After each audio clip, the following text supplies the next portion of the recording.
Halo, Assalamualaikum warahmatullahi wabarakatuh. Bertemu lagi dengan saya, Ismi Isna ini. Di video kali ini saya mau ngobrol, sharing bareng dengan sahabat saya yang ada di samping ini.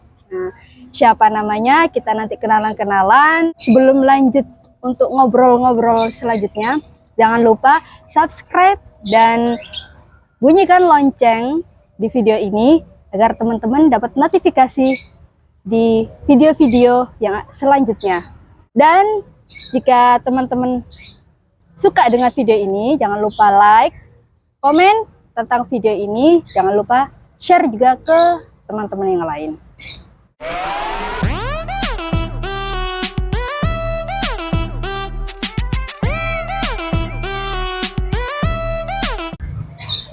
Oke, langsung kita ngobrol-ngobrol ya. Halo Mbak. Iya, Mbak. Waalaikumsalam. Ya, kenalan dulu. Namanya Saya langsung kenalan aja nih. iya, langsung. Assalamualaikum warahmatullahi wabarakatuh. Teman-teman, perkenalkan nama saya Badiatul Latifah, domisili Semarang. Biasanya dipanggil Biasanya banyak banget panggilan saya. Ada yang manggil Kak Badi, ada yang manggil Latifah, ada yang manggil Feve. Terserah suka-suka teman aja deh. oh gitu. Oke. Saya biasanya manggilnya Latifah. Jadi dia ini teman waktu sekolah aliyah. Kebetulan persis banget duduknya di belakang saya. Nah, antara kalau kita flashback ke berapa tahun sih? Berapa tahun yang 10 tahun yang lalu. Enggak lebih ya harusnya ya.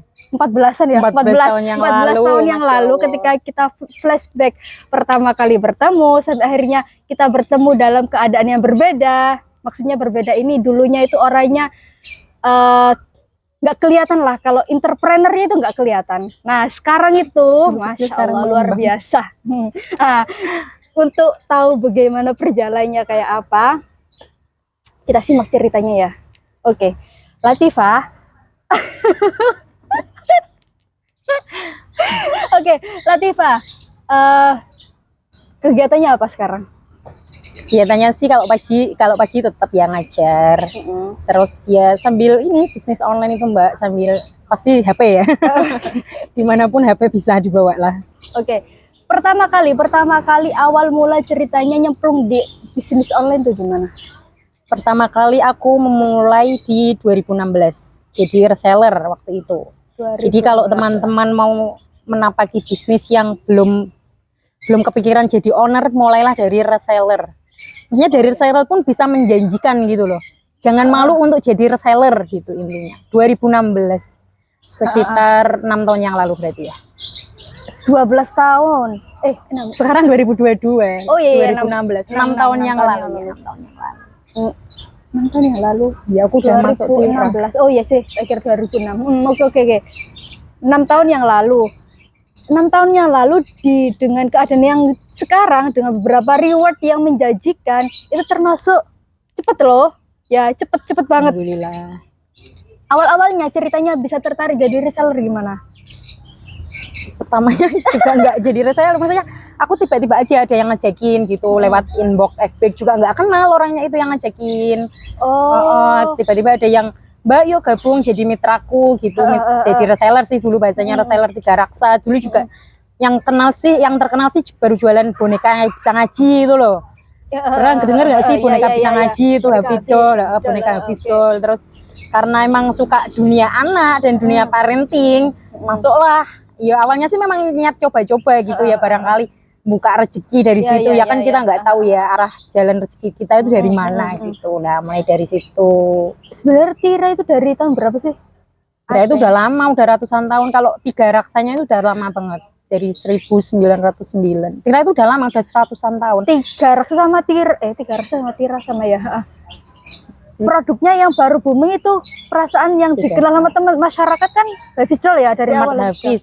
Dulu Hafidol, sekarang udah Smart Hafiz. Oh ya, terus berarti berawal dari iseng kan? Iya, iseng ikut aja gitu. Terus karena ada yang ngajakin gitu ya. Setelah masuk nyemplung gimana? Ya mengikuti apa yang tadi ngajakin. Misalnya disuruh posting ya aku posting, disuruh ngapain nyimak info grup itu penting karena kita backgroundnya online ya, karena online kan infonya memang murni dari HP itu. Jadi mau nggak mau kita ya harus ngecek HP, harus ngecek info grup, barangkali ada bimbingan online-nya juga, ternyata memang ada bimbingan online. Terus share markom itu wajib ngiklan, itulah intinya ya. Kalau kita buka toko offline pun kita tiap pagi buka toko gitu kan. Nah kalau online tuh ya sama aja, kita wajib ngiklan gitulah, wajib dari pasang status itu intinya gitu Mbak. Terus untuk level marketingnya gimana? Reseller dulu kan? Oh itu aku 2016 reseller, terus nah mulai itu 2018 naik kelas jadi EPC, itu Educational Product Consultant. Bener, sampai sekarang? Iya sampai sekarang belum naik lagi. Terus setelah EPC ada lagi apa? Ada EPD, distributor. Sekarang namanya SFP. Sekarang kan aku namanya ganti SFC, Smart Family Consultant. Nah kalau atasku SFP, Smart Family Trainer gitu. Ganti nama aja sih, levelnya tetap sama, EPC, EPD. Terus gitu. setelah itu ada lagi? Ada GEPD atasnya. Berarti berapa level? Ada berapa? Udah itu 3 itu ya. Oh 3 level. Oke. SFG, SFP sama GSFP. Untuk jadi reseller dulu fokusnya kemana? Ke cuma belajar ngiklan aja atau cuma fokus ke cuan? Kan sekarang gini sebelumnya saya kasih disclaimer dulu lah ya. Disclaimer dulu.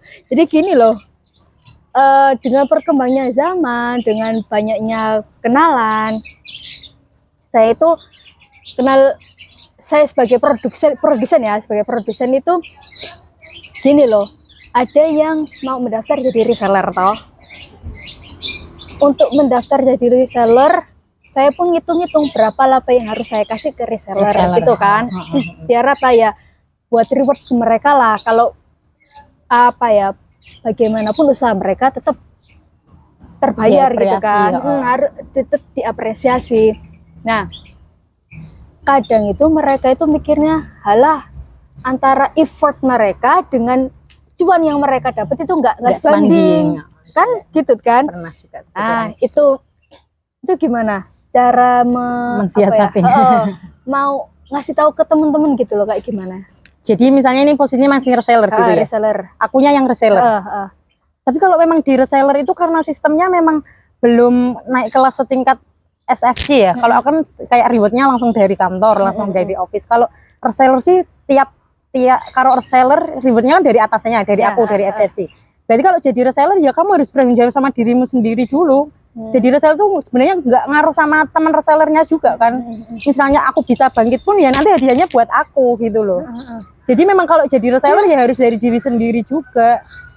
Jadi fokusnya ke ini sih ya, ke yang iklan itu tadi, buat pemasukannya dia sendiri juga kan kalau reseller itu. Jadi kalau saya bisa simpulkan ya, kalau mau nambah cuan juga harus menambah kualitas diri. Nah, itu pasti penting, itu wajib. Kalau saya mengingatkan ke teman-teman gini loh, berapapun cuan yang kamu terima, berapapun laba yang kamu terima, meskipun itu cuma 1.000, tapi nggak mungkin cuma 1.000 ya. Jarang lah sekarang jualan 1.000.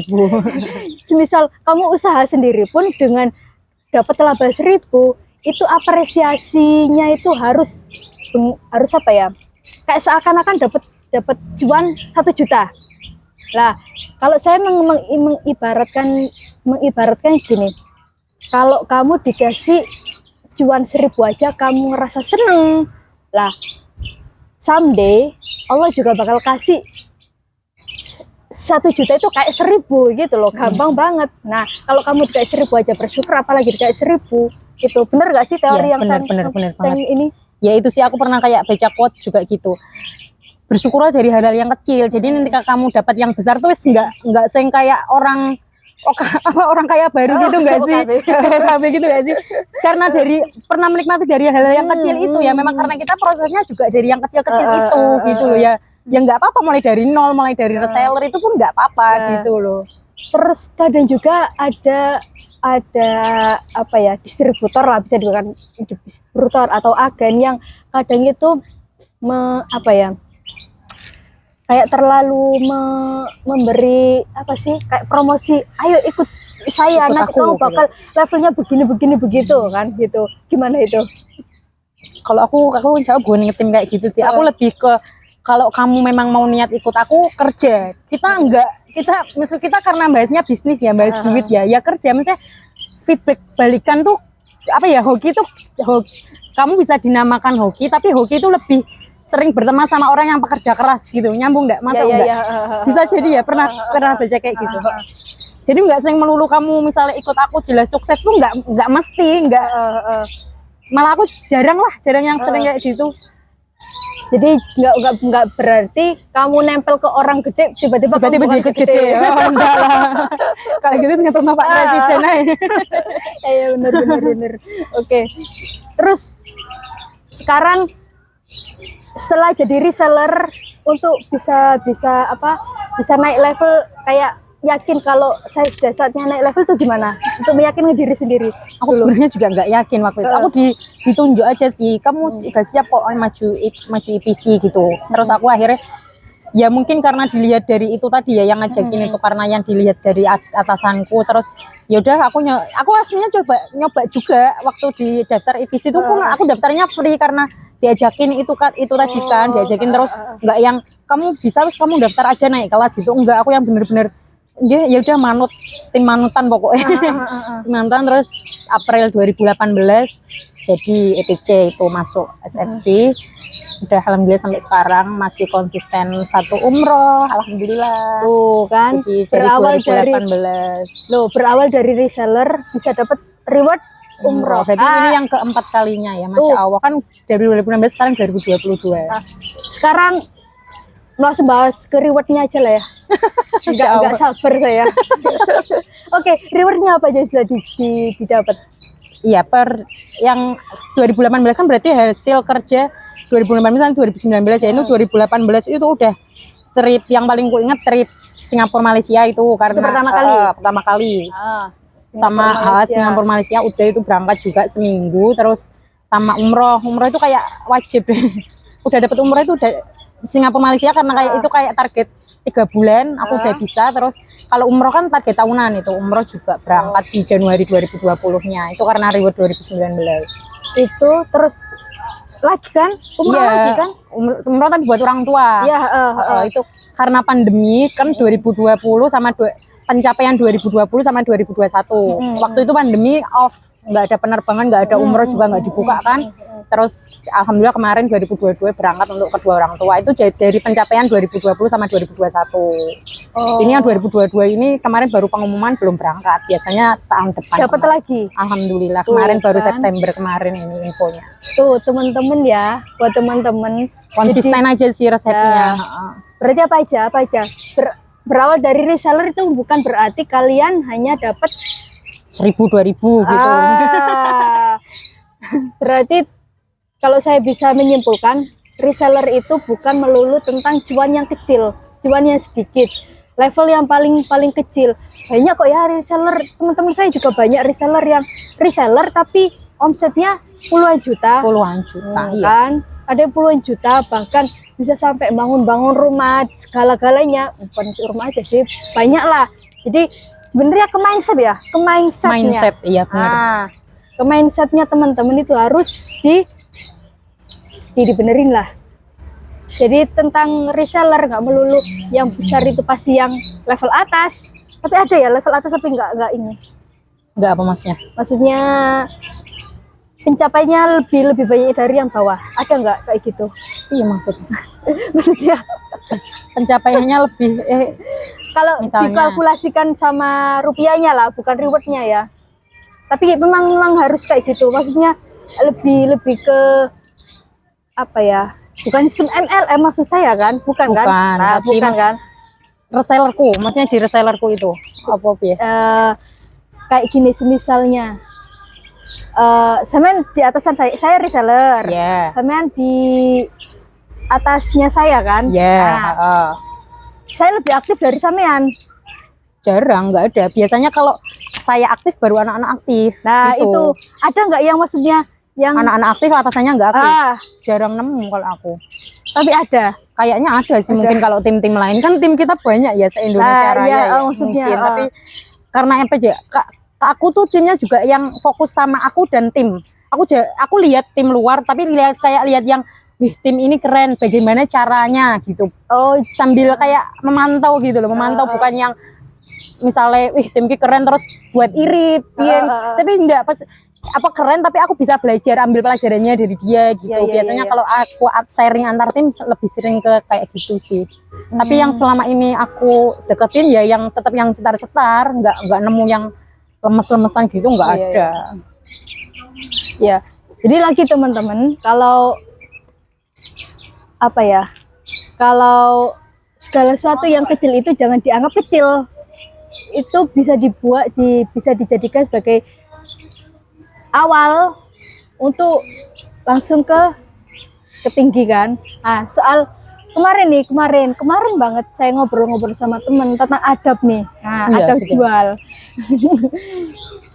Kalau sama kan backgroundnya anak pesantren, saya juga pesantren kan. Nah, pahamlah apa namanya syarat jual beli kayak apa. Sedangkan zaman sekarang kan sudah berkembang, tapi tetap syarat-syaratnya juga masih ada kan, cuma berkembang aja dan pengertiannya pun juga lebih luas toh. Nah, tentang adab jual beli deh, menurut sama kayak gimana? Kalau yang aku paling tekankan ke tim tuh lebih ke markom sih, markom materi marketing komunikasi itu loh. Aku lebih ke ngerti tim, jangan ambil markom dari luar tim. Itu sama aja kayak kopas jiplak gitu. Kayak gimana, bisa dijelaskan? Misalnya kalau timku aja tim TMS gitu, atau biasanya kalau teman aku pakainya apa ini BM, watermarknya itu GPS Kak Baji gitu kan. Ya markom yang disediakan itu silahkan yang diposting, bukan kalian ambil dari markom IDEA, markom Genq, itu kan termasuk nyalai adab tuh. IDEA, Genq udah bikin iklan pakai flyernya sendiri, kok kamu yang ambil gitu loh. Itu yang paling aku tekankan, soalnya kita memang basicnya kan online kan modelnya yang iklan. Lah kalau dari iklan aja kamu udah kayak nggak beradab dari ambil markom orang, itu kan ya gimana nanti hasilnya gitu loh. Makanya aku pun juga punya tim markom yang khusus membesarkan ini flyer ini untuk itu bahan iklan itu intinya salah satunya. Nah, ini juga saya tekankan buat teman-teman, saya masih lihat juga banyak pelaku online, bisnis online yang mereka ngira bahwa hanya sekedar foto ya biasanya gitu lah, sekedar foto, hanya sekedar foto gitu buat promosi, ambil ada nyomot aja, nanti produknya nggak benar-benar sesuai dengan yang ada di foto kan.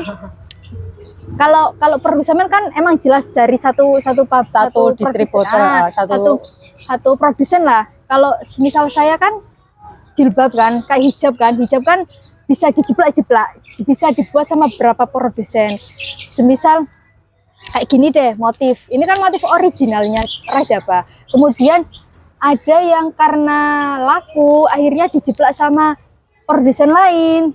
Nah, mereka ambil fotonya Rajaba, fotonya pakai Rajaba, tapi nanti ordernya barangnya bukan asli, bukan ori. Nah, itu loh yang simple tapi bisa dibilang nggak barokah gitu kan, nggak barokah gitu loh itu. Jadi teman-teman, sekali lagi, meskipun hanya sekedar foto, tapi impactnya itu lebih banyak impactnya. Barokah enggaknya tuh gimana sih menurut sampean? Kalau aku memahami makna barokah itu yang apa ya, barokah itu ziyadatul khair. Kita merasakan kalau kita merasakan bertambahnya kebaikan dari sekarang ke hari-hari selanjutnya gitu. Bisa kok dirasain nanti suatu saat. Kalau sama ngerasa sendiri kayak gimana? Ya ngerasain aja, maksudnya lebih baik dari hari kemarin gitu kan, juga bisa dinamakan berkah gitu maksudnya. Dan memang bukan hanya dirinya sendiri, tapi saya ke orang lain juga pun kayak menularkan aura-auranya itu positif banget, banget gitu enggak sih? Lah, saya sendiri yang jarang banget ketemu terakhir kapan sih kita? Lama banget gitu. 5 tahun yang lalu kayak ya. Ya, 5 tahun yang lalu mungkin ya. Kita ketemu yang tadinya sebelum 5 tahun yang lalu itu dia kayak gimana saya tahu, cuma akhirnya 5 tahun yang lalu kita ketemu dan sudah berbeda. Sekarang ketemu lagi jauh lebih berbeda. Nah, itu bisa dijadikan apa yang didapatkan lebih barokah. Amin, gitu. insyaallah, amin, amin. Gitu. Terus selain itu attitude mungkin ya. Ya itu Attitude juga penting banget, attitude. sebagai penjual dan pembeli kayak gimana sih menurut sampean? Apa ya enak attitude itu.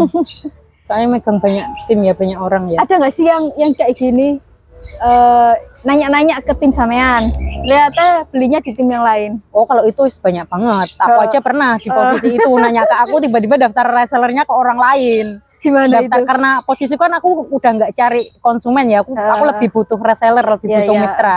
Nanya-nanya ke aku, Mbak, 3 raksa itu gimana? Terus suatu saat aku lihat dia posting pakai markom orang lain, terus tapi karena aku orangnya itu ya monggo kerso gitu loh, malah tak japri, wah selamat ya Mbak udah masuk Tira gitu. Oh iya tapi maaf ya nggak ikut Kak Badi gitu. Oh nggak apa-apa ngono, aku malah suka, tapi makasih ya Kak, itu udah Kak, aku udah dapat info banyak dari Kak Badi gitu. Tapi ya nggak apa-apa, maksudnya kita tuh kayak memahami bahwa yang ada di sekeliling kita kayak jodoh kita gitu loh. Misalnya kamu nggak sama aku berarti kita bukan jodoh, dan itu nggak apa-apa gitu loh. Ya wes nggak apa-apa. Terus Mbak yang tapi nggak apa-apa Kak, nggak apa-apa, tapi akhirnya malah Mbak sekarang itu yang udah off. Oh gitu. Ya, malah tak tanyain kemarin, loh kenapa kok nggak dilanjutin? Bu kayak aku nggak mampu gitu. Saya nggak tahu efek apa itu tadi. Untuk sebelumnya ya, ketika sudah tanya-tanya ke sampean, tiba akhirnya daftar ke orang lain, masa nggak ada titik di mana baper gitu? Akunya. Karena aku dulu mungkin aku pernah baper ya. Tapi ya itu tadi jam terbang itu juga mempengaruhi sih Mbak. Mungkin ketika misalnya aku yang 2018, pas 2018 awal-awal pasti aku baper, pernah lah tanya ke aku order di orang lain, tiba-tiba posting udah punya produknya, itu pernah baper. Tapi ya itu tadi jam terbang itu penting gitu. Makanya kalau teman-teman mau memulai dari nol ya nggak apa-apa, mulai aja tapi konsisten gitu loh. Jadi ketika kalian mulai pengen kayak Kak Badi, pengen kayak Mbak Iis owner gitu-gitu, tapi pengen tok, nggak yang kamu nggak melakukan apa yang dia lakukan gitu tuh kayak omong kosong nggak sih ya kan? Gitu. Jadi dan itu kayak mengaruhi jam terbang, nantinya ketika kamu jadi besar ya wis baper itu nanti akan hilang sendiri gitu loh. Wes ya wis, jadi tadi kalau tanya baper nggak, ya sekarang wis enggak, sekarang malah enggak sama sekali. Aku wis fokusnya sudah beda. Fokusnya wis sing semeleh, wis tenang, aku wis melakukan ini tuh tenang semua, bahagia gitu-gitu aja, wis enak gitu. Dan malah semesta juga mendukung banget semesta. Oke, Latifah, untuk kendala selama bisnis online apa di bidang sampean? Kendala apa ya kendalanya? Kendalanya paling karena kita itu kayak produknya produk elektronik ya, kadang komplainan itu pasti ada komplain, tapi aku tuh yang tim yang after salesnya tuh jelas gitu loh, jadi nggak aku bikin jadi kendala gitu loh. Paham nggak? Gimana? Misalnya kayak Smart Device kan elektronik tuh ya, tapi kan dari aku after salesnya jelas, aku info ke tim, ke konsumen kalau garansinya tuh 1 tahun, jadi mereka yang lebih ke percaya kalau produk ini memang worth it gitu loh. Jadi ya nggak takut aja. Sebenarnya itu jadi kendala kalau emang kamu fokus ke komplainnya, kan jadi kendala. Kita mau closing banyak, kita mikir wah nanti kalau komplain banyak gimana gitu harusnya. Tapi karena ya itu tadi, kalau kita menerangkan, apalagi kayak menerangkan dengan hati, ada kok Mbak garansi 1 tahun, nanti kita bantu proseskan gitu. Itu ya enak aja, udah nggak jadi kendala. Masya Allah. Terus tapi ada yang apa ya, kayak rusak sebelum 1 tahun garansi, ada nggak? Ada sih beberapa, tapi kan karena itu tadi, karena after salesnya jelas, kita bantu proses kan bisa dibenahin, bisa diservis gitu. Tapi tetap ada ini ya, ada apa namanya, ada syaratnya, kayak ininya nggak hilang, kwitansinya gitu ya? Enggak sih. Kita kalau memang, makanya kenapa kalau harus beli ke mitra resmi, untuk info untuk teman-teman juga ya, usahakan kalau kayak beli elektronik itu harus ke mitra resminya, jadi biar nanti dibantu, karena servis itu butuh kayak nomor kontrak pembelian. Nomor kontrak pembelian itu yang megang saya sebagai EPC, ada di dataku. Nah kalau kalian misalnya kayak tergiur barang murah, biasanya kan kadang tuh di Shopee banyak ini kak, obrolan kok di kakak jualnya segini, karena aku mengikuti harga kantor, harga yang memang pas patokan kantor. Kadang beberapa emang ada yang nakal jual murah itu tadi, tapi coba tanyakan apakah after salesnya jelas, nanti kedepannya produknya tetap bergaransi apa enggak gitu. wajib buat teman-teman misalnya akan membeli. Toh nanti kalau nggak beli di aku pun nggak apa-apa. Itu masih info buat teman-teman juga gitu loh. Oh, jadi keuntungannya pembeli di mitra dengan yang bukan, meskipun itu harganya murah, kalau di tengah-tengah perjalanannya nanti ada rusak dan lain-lainnya, nggak bisa komplain, berarti nggak bisa dapat garansinya itu, gratis servisnya gitu. Iya.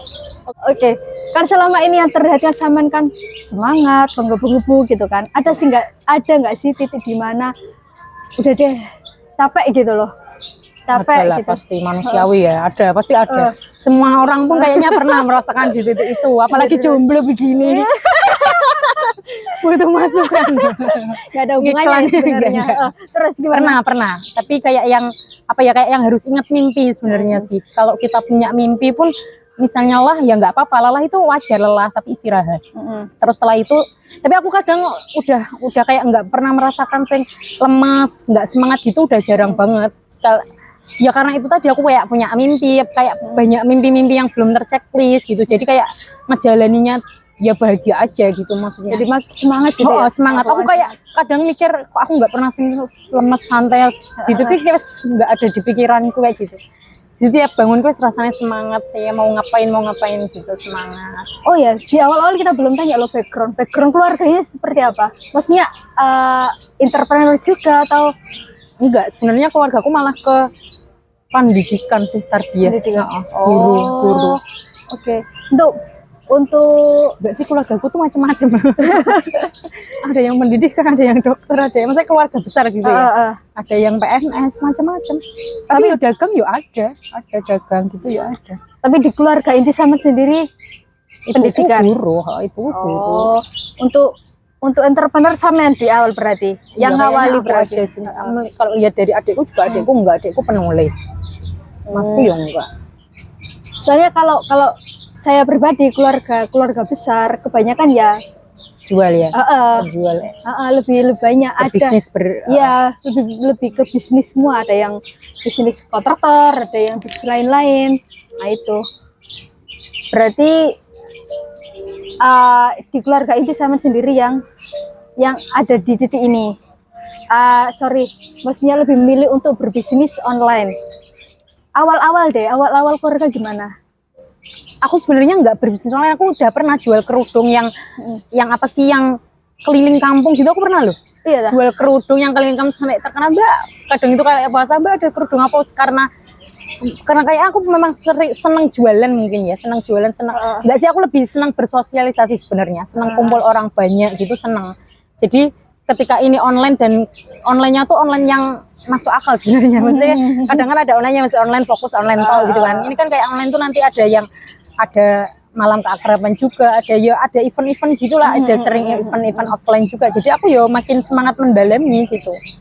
Maksudnya memang kalau dari keluargaku ya nggak apa-apa aja sih, mau bergerak di bidang manapun selagi memberikan manfaat ya. Selagi sesuai di syariatnya, Masya Allah. Berat sih. Terus pengennya kedepannya kayak apa? Aku pengennya tuh ya masih tetap di dunia tarbiyah dan muamalah, cuman pengen yang lebih ke offline, aku pengen punya toko, atau pokoknya aku pengen tetap membuka peluang usaha bagi orang-orang sekitarku gitu. Atau mungkin misalnya sekarang kan aku ngajar juga, mungkin nantinya aku punya bimbel atau punya TPQ, pokoknya aku yang ingin membantu keluarga Indonesia makin berdaya. Masya Allah. Kita doakan bareng-bareng. Amin. Oke. Terakhir deh, pesan untuk teman-teman nih. Dari aku ini pesan. Quote untuk penjual, reseller dan semuanya yang bergerak di dunia closing, jual menjual.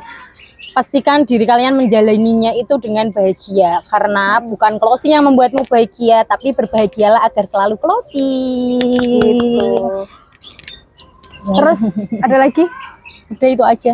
Karena kalau apapun yang dilakukan dengan bahagia itu ya udah bahagia, jadi kita kan ngerasainnya enteng gitu loh. Dan semesta juga mendukung ya. Iya, semesta mendukung. Aku bahagia loh hari ini. Jadi apapun tuh kayak wes nempel aja gitu loh. Gitu. Aura-aura positifnya tuh gampang keluar. Sebelum closing nih. Iya ya. Untuk pandangan Saman tentang customer deh.